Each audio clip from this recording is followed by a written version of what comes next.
আসসালামু আলাইকুম। আজকে তোমাদের মাঝে যে অধ্যায়টি নিয়ে আলোচনা করব সেই অধ্যায়টি হচ্ছে নিউটনীয় বলবিদ্যা। তো এই অধ্যায়টি শুরু করার আগে তোমাদেরকে দুইটা কথা বলি। প্রথম কথা হচ্ছে যে এই ক্লাসটি ফার্স্ট টু লাস্ট তোমরা দেখবে এবং এই অধ্যায়ের উপরে যা যা আজকে পড়াবো অন্ততপক্ষে এই টপিক ওয়াইজ যে সূত্রগুলো এই সূত্রগুলো তুমি ভালোভাবে খাতায় লিখবে প্লাস রিভিশন দিবে বারবার, এবং পরীক্ষার আগের রাতেও এই টপিক ওয়াইজ যে সূত্রগুলো তোমাদেরকে বলে দেবো এই সূত্রগুলো তুমি রিভিশন দিয়ে যাবে, ইনশাল্লাহ তুমি কমন পাবে। তো চলো বেশি কথা না বলে ক্লাসটা শুরু করা যাক। তো প্রথমেই যে টাইপটি নিয়ে আলোচনা করব সে টাইপটি হচ্ছে কি গতির সমীকরণ। তো এই টাইপটা তোমরা 19-এ পড়ে আসছো সবাই। দেখো চারটা সূত্র দেওয়া আছে। প্রথম সূত্র হচ্ছে কি V equal to U plus AT, S equal to UT plus half AT square, এবং তৃতীয় সূত্রটি হচ্ছে V square equal to U square plus 2as, এবং চতুর্থ সূত্রটি হচ্ছে কত F equal to M A. তো এই সূত্রটি তোমরা সবাই পরিচিত, বিশেষ করে নিউটনীয় বলবিদ্যার সেকেন্ড ল হচ্ছে কোনটা, এইটা এফ ইকুয়াল টু এম এ। এটা হচ্ছে খুব এক ধরনের বিখ্যাত একটা সূত্র বলতে পারো। তো এই সূত্রের উপর বেস করেই কিন্তু এই মানগুলো আমরা প্রয়োগ করব। ধরো এর মান বের করার জন্য কিন্তু আমরা এই তিনটা সূত্র প্রয়োগ করতে পারি। হ্যাঁ, তো এইভাবে এই টাইপ থেকে কোশ্চেনগুলো দিবে, এর মান বের করতে পারবো আমরা এই তিনটা সমীকরণভাবে, এইভাবে তারা ম্যাথগুলো সাজিয়ে দিবে। তো দ্বিতীয় যে টাইপটি সে টাইপটি হচ্ছে কি বলের ঘাত। তো নিউটনীয় বলবিদ্যা থেকে যদি বলো একটা ভালো এমসিকিউ কোশ্চেন করার জন্য কোন টাইপটি, তো সেটা হচ্ছে এই টাইপ যে বলের ঘাত। এখান থেকে একটা ভালো এমসিকিউ করতে পারবে তোমার পরীক্ষা। এবং ভেক্টর থেকে যদি বলো তাহলে হচ্ছে টর্ক, ভেক্টরের টর্ক, আর এইখানে হচ্ছে কি বলের ঘাত। এই দুইটা জায়গা হচ্ছে কিন্তু এমসিকিউর জন্য সাবজেক্ট খুব ফেভারিট একটা জায়গা। তো এই জায়গাগুলো তোমরা ভালোভাবে পড়বে। তো দেখো বলের ঘাতের যে ফর্মুলা, সেই ফর্মুলা হচ্ছে এফ ইন্টু টি। এখন দেখো এই ফর্মুলা যদি ভাঙা হয় তাহলে অবশেষে যেটা পাবো সেটা হচ্ছে ভরবেগের পরিবর্তন। কিভাবে আসলো দেখো, আমরা জানি এফ ইকুয়ালটি কি এম এ। তো এম এ যদি বসাই, এর মান ইউ মাইনাস ইউ নট, মানে শেষ বেগ থেকে আদি বেগ বিয়োগ ডিভাইডেড বাই টি, এইটাই আমরা জাস্ট এখানে লিখছি। আর এই সাতেরটি হচ্ছে এইটা। তো এইটি যদি বাদ দেই তাহলে এই মানটা থাকে যা ভরবেগের পরিবর্তন। তাহলে বলের ঘাত থেকে কিন্তু আমরা ভরবেগের পরিবর্তন এই কনসেপ্টটাও কিন্তু বুঝতে পারতেছি। এরপরে যদি দেখো যে নিত্যতা সূত্র বা নিত্যতার সূত্র মেনে চলে কিনা, এর জন্য তোমরা এই ফর্মুলাটা ইউজ করতে পারো, বা এই ফর্মুলাটা ইউজ করেই তোমরা ম্যাথগুলো সমাধান করবে। এরপরে দেখো যে একটা ভালো কনসেপ্ট সেটা হচ্ছে কি রকেটের গতি। তো যেহেতু এটা খুব ছোটো এবং কি ডিউরেশন খুব কম, এর জন্য সমস্ত ব্যাখ্যা আমি তোমাদেরকে বুঝিয়ে বলতে পারতেছি না। জাস্ট সূত্রগুলো তোমরা দেখো, আশা করি এখান থেকে তোমরা সব আয়ত্ত করতে পারবে। তো যদি রকেট থেকে কোয়েশ্চেন কমই আসে, কিন্তু যতগুলোই আসছে এই দুইটা টাইপের ভিতর থেকে আসছে, বাইরে কোনো টাইপ নাই। দেখো প্রথম টাইপটি হচ্ছে রকেটের ধাক্কার ক্ষেত্রে বল। এখন ধরো একটি রকেট, ধরো এইখান থেকে যাত্রা শুরু করতেছে। দেখো একটি রকেট যদি একদম নিচ থেকে যাত্রা শুরু করে, তো এই অবস্থায় রকেট নিচের দিকে কি ফোর্স প্রয়োগ করতেছে, এই ফোর্সটা প্রয়োগ করার সূত্র হচ্ছে কত, এইটা আমার বসাই দিবে। ধরো একটা রকেট ভূমি থেকে উপরের দিকে রওনা করতেছে, তো রকেটটি নিচে কি বল প্রয়োগ করতেছে, এই বল প্রয়োগ করার মানই হচ্ছে কত এফ, এই এফটা বের করবে। তো টি হচ্ছে সময়ের ব্যবধান, বি তো বেগ দেওয়া থাকবে, এবং এই ডেল এম হচ্ছে কি, ডেল হচ্ছে জ্বালানি ব্যবহারের হার। জ্বালানি ব্যবহারের হার এককটা দেখে রাখবে, এটা খুবই গুরুত্বপূর্ণ এককটা, কেজি পার সেকেন্ড। এরপর দেখো এইটা হচ্ছে একটা টাইপ। এরপর দেখো রকেটের ত্বরণের ক্ষেত্রে, কিসের ক্ষেত্রে, ত্বরণের ক্ষেত্রে। এখন যদি বলে যে রকেটটি উড্ডয়নের পর মহাকাশে কী ত্বরণে চলমান রয়েছে, এটার জন্য এই ফর্মুলা ইউজ করবে। তো এম এর মান তো বলে দিছি, আর টি হচ্ছে পরিবর্তন, এম হচ্ছে বর, আর ভি হচ্ছে কি বেগ। এরপরে যদি বলি উড্ডয়নের সময় ত্বরণ নির্ণয় করো, এটা হচ্ছে উড্ডয়নের পর অর্থাৎ মহাকাশে অবস্থা চলাকালীন ত্বরণ চাইছে, আর এটা হচ্ছে উড্ডয়নের সময় অর্থাৎ এই যে বলটা যে প্রয়োগ করে যে উড্ডয়ন অবস্থায় রয়েছে, এই অবস্থায় এফের মান চাইতে পারে, এই অবস্থায় এর মানও চাইতে পারে। এই তিনটা অবস্থা ব্যতীত রকেটের কোনো ম্যাথ আসে নাই এবং আসার সম্ভাবনা খুবই কম। এই তিনটা ভালোভাবে তোমরা দেখে রাখো, এখান থেকে তোমরা কমন পাবে। চলো এর পরবর্তী যে কনসেপ্ট আছে, পরবর্তী কনসেপ্টটা খুবই গুরুত্বপূর্ণ, সেটা হচ্ছে কি জড়তার ভ্রামক এবং কি চক্রগতির ব্যাসার্ধ। তো এই অধ্যায়ে এইটা তোমার 100% পড়তেই হবে সিকিউ এর জন্য। সিকিউ এমসিকিউ তুমি কমন পাবে এখান থেকে। তো সিকিউ এর জন্য 100%, মানে কোয়েশ্চেন এখান থেকে আসতে পারে। আরেকটা পরবর্তী একটা স্টেপ আছে, তোমাদেরকে দেখিয়ে দিব। তো দেখো এই স্টেপটা হচ্ছে কি, প্রথমেই চক্রগতির ব্যাসার্ধ যে ফর্মুলাটা সেটা হচ্ছে I equal to M K. I হচ্ছে কি জড়তার ভ্রামক, আর এইখানে কি যেটা দেওয়া আছে এটাই হচ্ছে কি চক্রগতির ব্যাসার্ধ। তো দেখো শুরু করা যাক জড়তার ভ্রামক। জড়তার ভ্রামক শুরু করার আগে বলি, জড়তার ভ্রামক থেকে 3 থেকে 4টা কনসেপ্টের উপরেই কিন্তু জড়তার ভ্রামক নির্ণয় করার জন্য তোমাদেরকে বলবে। তো ওই 3-4টা টাইপ এবং কি কনসেপ্ট আমি দেখে দিয়েছি খুব অল্প পরিসরেই, সুযোগ যেহেতু খুব কম, সময় খুব কম। তো এই জাস্ট খালি এই যে আমি কনসেপ্টগুলো দেখে দেবো, এই কনসেপ্টগুলো খাতায় নোট করবে এবং বারবার রিভিশন দেবে, তাহলেই তোমাদের হয়ে যাবে। দেখো যদি বলে এম ভরের এবং এল দৈর্ঘ্যের, এম ভরের এবং কি এল দৈর্ঘ্যের সরু এবং সুষম দণ্ডের প্রান্তবিন্দুগামী, এই কথাটা মনে রাখবে।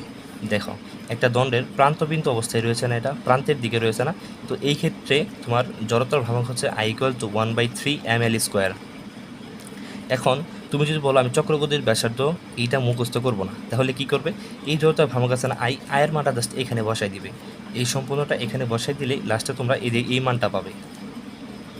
এখন দেখো যে মুখস্থ করাও সহজ, কেমনে সহজ দেখো, এই প্রথম যে 1/3 থাকবে না, এই 3টা তুমি মাথায় রাখবে, এই 3 মাথায় রাখবে এবং কি এল মাথায় রাখবে, 2টা মাথায় থাকলে হয়ে যায়। এল উপরে দেবে এবং যে মানটা নিচে থাকবে এটাকে রুট করে দেবে। পরবর্তী ম্যাথগুলো সেম এরকমভাবেই কনসেপ্ট। দেখো পরবর্তীটা বলছে এম ভরের এবং এল দৈর্ঘ্যের সরু সুষম দণ্ডের ভর কেন্দ্রগামী অর্থাৎ কি মধ্যবিন্দুগামী। দেখো এই যে মধ্যবিন্দুগামী রয়েছে, এটার ফর্মুলা কি 1/12 ml²। দেখো চক্রগতির ব্যাসার্ধ যে ট্রিক্সটা শিখাই দিলাম, যে নিচে যেটা থাকবে এটাকে রুট করবে এবং এলটা উপরে দেবে, এইটাই। যদি তোমরা চাও এইটা মুখস্থ করতে পারো, যদি না চাও তাহলে এই যে ফর্মুলাটা মাথায় রাখবে, এই ফর্মুলাটার মাধ্যমে আয়ের মান যদি বসাই দাও তাহলে তোমরা কে এর মান বের করে ম্যাথ করতে পারবে। কিন্তু সব থেকে সহজ হয় একটু মুখস্থ করে রাখা, তাহলে তোমাদের জন্য ম্যাথগুলো করতে সহজ হবে। তো এই 2টা টাইপের ম্যাথ বেশি পরিমাণে আসছে, এরপরও অল্প পরিসরে কিছু আসছে, সেটা দেখো এখানে আমি দেখাই দিতেছি। সেটা হচ্ছে নিরেট সিলিন্ডার এবং কি নিরেট গোলক, 2টা কনসেপ্ট দেখা যাইতেছে ভিন্ন কিন্তু সূত্রগুলো একই। এই 2টা যদি আসে তাহলে আয়ের মান হচ্ছে 1/2 mr² এবং কে এর মান হচ্ছে কত √2 থাকবো নিচে, যেটা শিখিয়ে দিলাম যে এখানে 2 √2 আর উপরে হচ্ছে কত আর। তো এই 3-4টা টাইপের বা কনসেপ্টের উপর ভিত্তি করে কিন্তু জড়তার ভ্রামক ম্যাথগুলো আসে এবং কি অনেক ম্যাথই কিন্তু এ যাবৎ আসছে। তো এই ম্যাথ এই কনসেপ্টগুলো শিখো এবং এই সূত্রগুলো শিখো, ইনশাল্লাহ কমন পেয়ে যাবে। তো চলো পরবর্তী টাইপটা দেখি। পরবর্তী টাইপ হচ্ছে কি গতিশক্তি এবং কি কৌণিক গতিশক্তি সংক্রান্ত। তো এখানে 2টা ফর্মুলা দেওয়া আছে, সবাই তোমরা পরিচিত আছো, এটা নিয়ে সময় নষ্ট করি না। আর ½ mv² তোমরা সবাই জানো, এবং কি কৌণিকের ক্ষেত্রে জাস্ট I⍵², এইটাই নতুন যুক্ত হয়েছে এবং মোট শক্তি জাস্ট এইটা আর এটা যোগ করে দিবা, শেষ। এইটুকু মোটামুটি আসে, এর বাইরে কিছু আসে না। এরপরে হচ্ছে কৌণিক সংক্রান্ত। কৌণিক সংক্রান্ত 5টা ফর্মুলা আছে, একটু দেখে নেবে, এইখান থেকে MCQ আনসার করতে পারবা বা সিকিউ একটু কাজে লাগতে পারে, কিন্তু সবথেকে গুরুত্বপূর্ণ হচ্ছে কৌণিক ভরবেগ নির্ণয়। এই সূত্রটা মাস্ট দেখে রাখবে, এটা তোমার জন্য খুব গুরুত্বপূর্ণ, খুব মানে খুব, এটা আসবেই, 100% লিখে রাখো এটা। L=I⍵, কৌণিক ভরবেগের ক্ষেত্রে, কৌণিক ভরবেগের ক্ষেত্রে কি L=I⍵। তোমরা ক্লাসের মাধ্যমে একটু মুখস্থ করার চেষ্টা করো, পরবর্তীতে ক্লাস শেষ হওয়ার সাথে সাথে নোটটা করার পরে তুমি 2 থেকে 3 বার পড়ো, প্লাস বারবার অন্যান্য সময় একটু রিভিশন দাও, তোমার হয়ে যাবে, কিন্তু সব হয়ে যাবে। এই অধ্যায়ে যে কোনো সিকিউ আসলে তোমরা আনসার করতে পারবা। দেখো পরবর্তী যে কনসেপ্টটি রয়েছে সেটি হচ্ছে কি কেন্দ্রমুখী সংক্রান্ত। তো কেন্দ্রমুখী সংক্রান্ত থেকে গয়ে কোশ্চেন আসে, প্লাস MCQ কোশ্চেনগুলো আসে। তো 2টা ফর্মুলাই কিন্তু কেন্দ্রমুখী বলের ক্ষেত্রে, একটা হচ্ছে mv²/r আর একটা হচ্ছে কি m⍵²r, এইটাই। এখন আরেকটা কনসেপ্ট আছে এখানে, ধরো একটা বস্তুকে ঝুলিয়ে দেওয়া হলো, একটা কোনো দণ্ড থেকে একটা বস্তু ঝুলিয়ে দেওয়া হলো।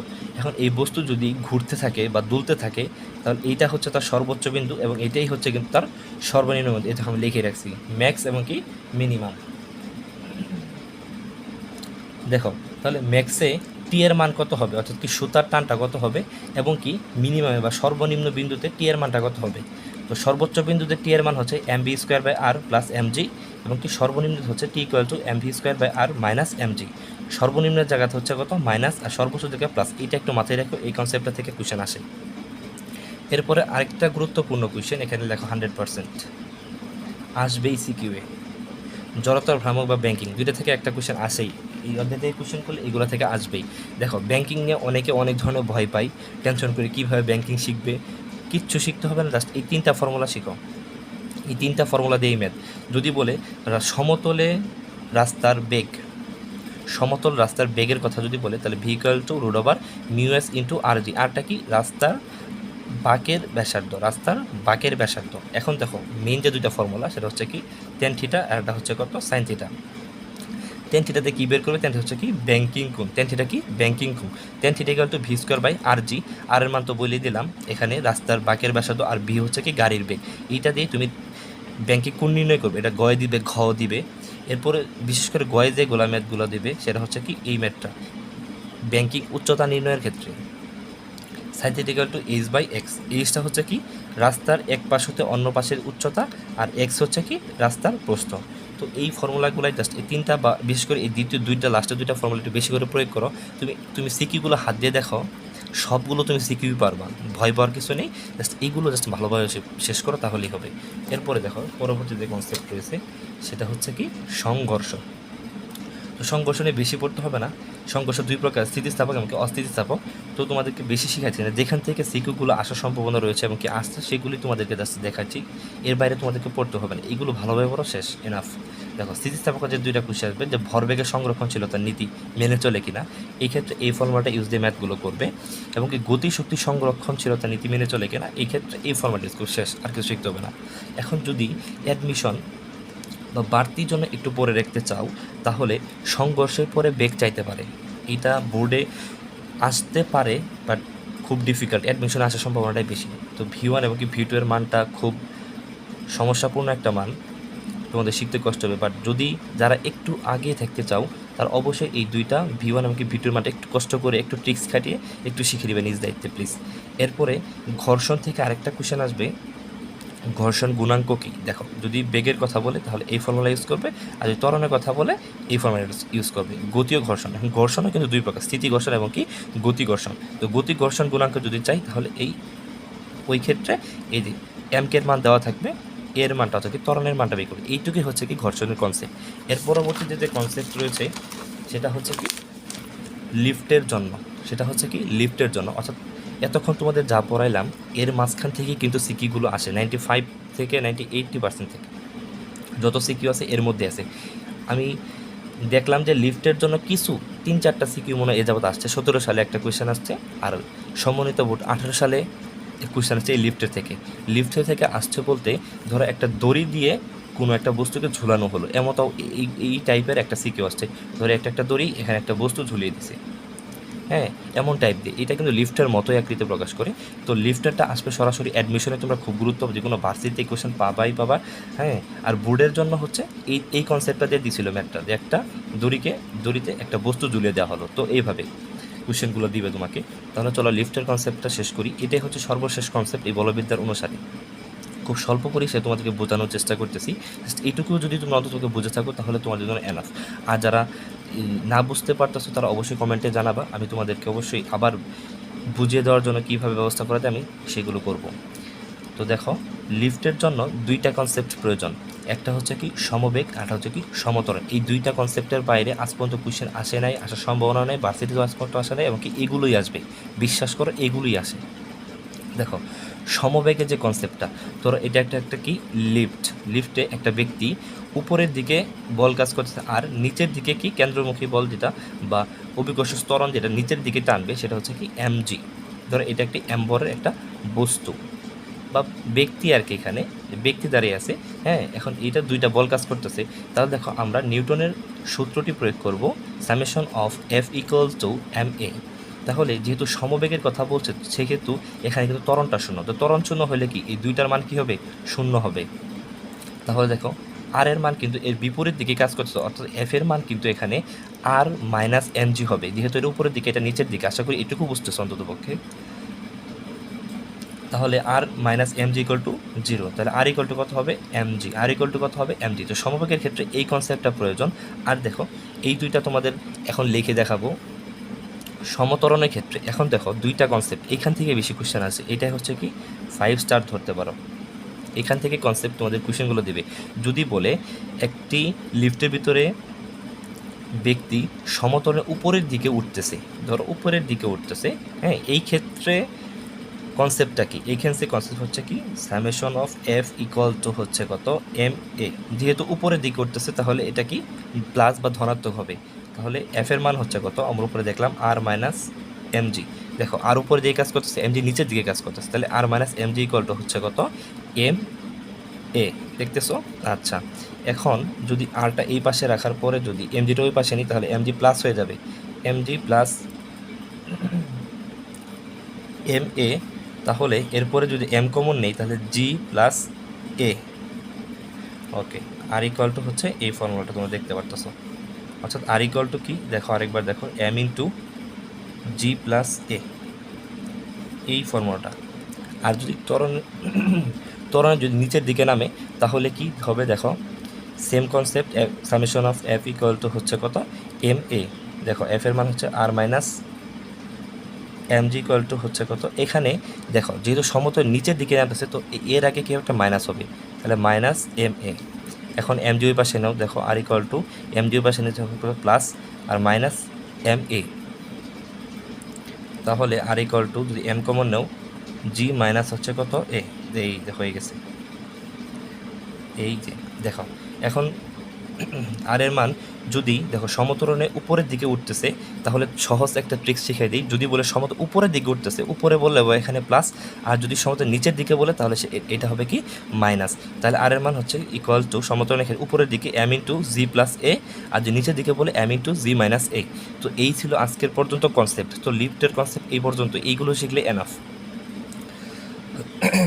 তো আমার গলাটা বারবার বসে পড়তেছে। এখন রাত বাজে প্রায় 4:30টার মতো, এখন পর্যন্ত আমি জায়গা আছি। তো তোমাদের জন্য যে এতটুকু ডেডিকেট হতে পারি, হ্যাঁ, ক্লাস নেওয়ার জন্য যে জায়গা থেকে এইভাবে তোমাদের ক্লাসগুলো প্রস্তুত করে দিতে পারি, তাহলে তোমরা কেন এই জাস্ট এই 3 থেকে 4টা পাতা নোট করে তোমরা একটু বারবার রিভিশন দিতে পারবে না? আশা করব এই ক্লাসটি ভালোভাবে নোট করবে এবং কি বারবার রিভিশন দিবে। আমি আমার সর্বোচ্চটুকু চেষ্টা দিয়ে তোমাদেরকে হেল্প করার চেষ্টা করতেছি। তো তোমরা এইভাবে সব সূত্রগুলো আমি খুব অতি শীঘ্রই তোমাদেরকে দিয়ে দিতেছি, তোমরা এই সূত্রগুলো নোট করে রাখো এবং এগুলি বারবার রিভিশন দাও। এরপরও তোমাদের যদি কোনো কনসেপ্টের সমস্যা থাকে, সেই কনসেপ্টটি আমাকে কমেন্টে জানাবে এবং কি তাহলে আমি তোমাদেরকে ওই কনসেপ্টের ক্লাস নিয়ে দিলাম। বা তোমাদের কোন অধ্যায়টি বেশি সমস্যা, হ্যাঁ, আমি খুব অল্প পরিসরে খুব কম ডিউরেশনের ক্লাসগুলো নিয়ে তোমাদেরকে সকল টাইপ ক্লিয়ার করে দেবো। বা এখানে যে টাইপেরগুলো আমি আজকে সূত্রগুলো দিচ্ছে, এই টাইপের যদি বেসিকগুলো অন্ততপক্ষে তোমাদের ক্লিয়ার থাকে, এই অধ্যায় কিন্তু ফুল তোমাদের শেষ, বাড়তি কোনো পড়া নেই। অন্ততপক্ষে তোমরা যদি বইটা নিয়ে বসো, এই কনসেপ্ট ওয়াইজ যদি এই সূত্রগুলো পাশে রাখার পর যদি তোমরা নিজে অন্ততপক্ষে একটু বইটা যদি পড়ো, তাহলে কিন্তু তোমরা এই মোটামুটি কনসেপ্ট ওয়াইজ তোমরা নিজেই কিন্তু বুঝতে পারবে সূত্রগুলো, প্লাস তোমরা একটু বইটা রিডিং পড়ো হয়ে যাবে। এছাড়াও তোমাদের কী কী দরকার আমাকে কমেন্ট বক্সে অবশ্যই জানাবে, আমি অবশ্যই চেষ্টা করবো অনুযায়ী ক্লাস নেওয়ার জন্য। তো আশা করবো তোমরা অবশ্যই ডেডিকেট হবে, আর যারা ধৈর্য ধরে আমাদের এই ক্লাস সম্পূর্ণ শেষ করছো, তো আশা করবো তোমরা পরবর্তী ক্লাসগুলো অবশ্যই করবে। এবং যারা আমার চ্যানেলে নতুন আছো, অবশ্যই সাবস্ক্রাইব করে রাখবে এবং কি বেল বাটন বাজিয়ে রাখবে, যাতে পরবর্তী ক্লাসটি দিলেই তোমরা তাৎক্ষণিক অ্যাটেন্ড হওয়ার পরে ক্লাসগুলো করে নিতে পারো। তো আজকে ক্লাস ছিল এই পর্যন্তই। সকলকে ধন্যবাদ। আসসালামু আলাইকুম।